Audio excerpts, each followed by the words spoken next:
देश संविधान से चलेगा या शरीयत से चलेगा? ये सवाल मैं जानता था कि ये सवाल जरूर आएगा। ये सवाल आता क्यों है? दरअसल ये एक खेल है जिस खेल में मीडिया खास तौर से किसी मुस्लिम राजनेता को उलझाने की कोशिश करता है।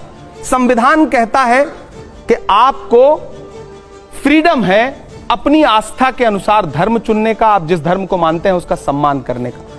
इस्लाम धर्म कहता है जिस देश में रहते हो उससे मोहब्बत तुम्हारे ईमान का हिस्सा है।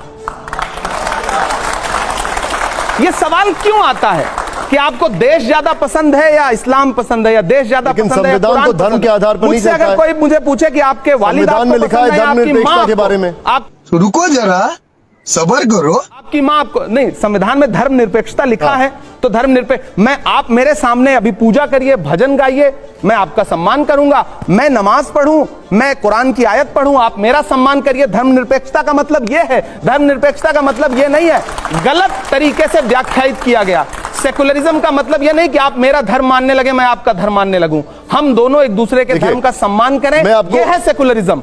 ये बड़ी अच्छी बात कही आप। अमित शाह जी ने भी सदन के अंदर बोला, बीजेपी कहती है कि शरीयत को मानना है तो पूरा माना जाए, मुसलमान सेविंग्स अकाउंट ना खोलें, लोन ना लें, बैंक में नौकरी ना करें। वो कहते हैं कि शरीयत के क्रिमिनल लॉ को भी माने, चोरी करने पर हाथ काट दें, बलात्कार पर सिर कलम कर दें। गृह मंत्री महोदय से कहना चाहता हूं कि आप संविधान को मानते हैं तो पूरा माने, आधा अधूरा मत माने। देश के मुसलमानों को भी संवैधानिक तरीके से अपना नागरिक मान के, प्रधानमंत्री और गृह मंत्री कैसे? आपने सवाल के जवाब में सवाल दे दिया। क्यों नहीं करूंगा सवाल के जवाब में? लेकिन अगर ये फैक्ट है तो उसके बारे में क्या कहेंगे? मेरा सवाल है कि क्या देश का प्रधानमंत्री एक धर्म का होता है या सबका होता है? देश का गृह मंत्री एक धर्म का होता है या सबका होता है? राज्य का मुख्यमंत्री एक धर्म का होता है या सबका होता है? नहीं, मुझे मजाक नहीं उड़वाना अपनी चीज का, मैं नहीं बताऊंगा आपको। प्रधानमंत्री जी, गृह मंत्री जी, कुछ राज्यों के मुख्यमंत्री सब धर्मों के लगते हैं, सब धर्मों के लिए समानता की बात करते हैं। मेरा सवाल है, करते हैं? देखिए ये बात वो एक मिनट, आप कुछ भी बोलो, ये नहीं सुनने वाला। इमरान साहब, एक साहब, कभी उनसे पलट के पूछते हैं आप, गृह मंत्री जी से पूछते हैं कि जब आप खड़े होकर के, आपका एक मुख्यमंत्री असम का जिस तरह की, लेकिन वो ये भी पूछते हैं कि पर्सनल लॉ सिर्फ मुसलमानों का क्यों? नहीं, हम कह रहे हैं वो उन्हीं, हिंदू कोड बिल नहीं है?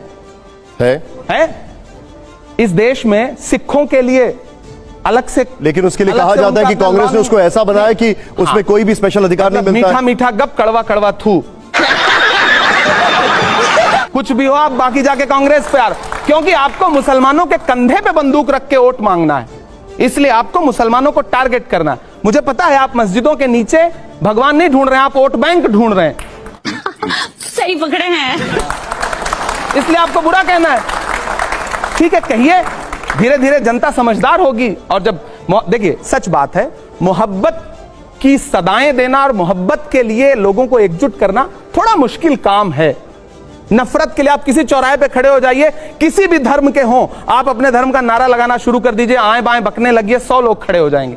बात तो सही है, 1000 लोग खड़े हो जाएंगे। और आप खड़े होकर के मोहब्बत की बात करना शुरू करिए, लोग कहेंगे पागल है क्या यार ये। अच्छा इमरान साहब, इस दौर में मोहब्बत की बात कर रहा है, नादान हो, इस दौर में क्या ढूंढ रहे हो तुम? जहर की शीशी में दवा ढूंढ रहे हो?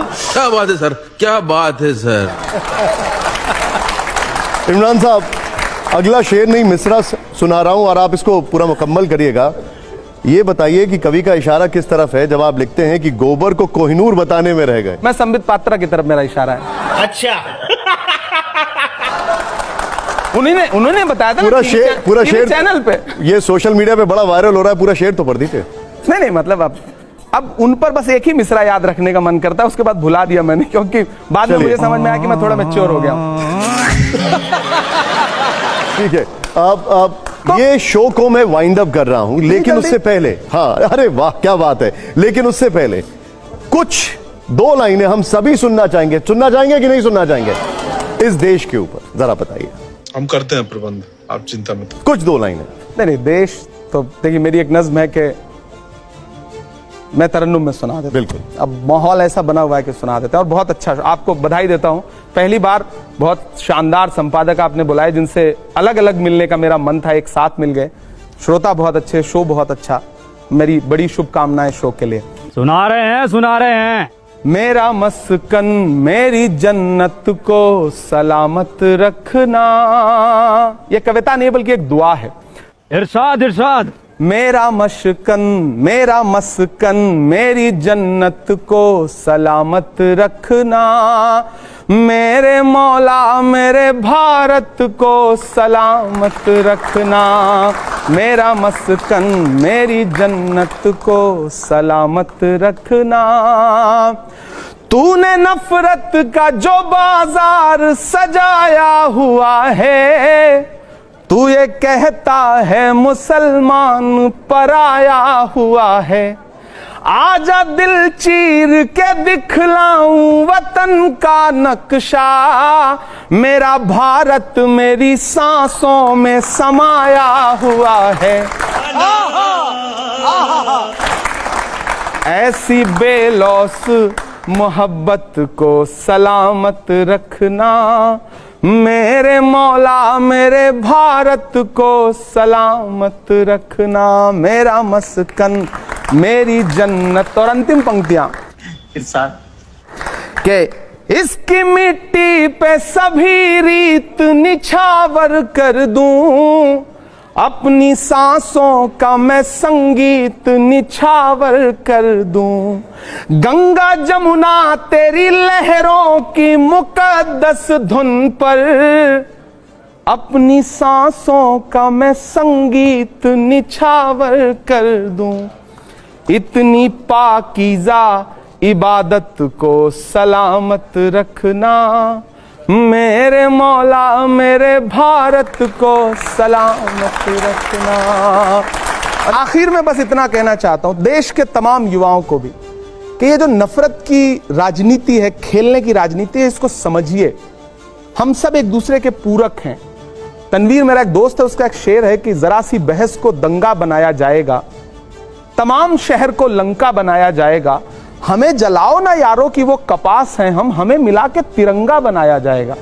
क्या बात है। बहुत शुक्रिया। देश का हिस्सा है, मिलजुल के रहते हैं, आगे बढ़ते हैं। राजनीतिक विचारधारा अलग हो सकती है, विचार अलग हो सकते हैं, लड़ना झगड़ना क्यों। विनोद जी आपका सवाल। देखो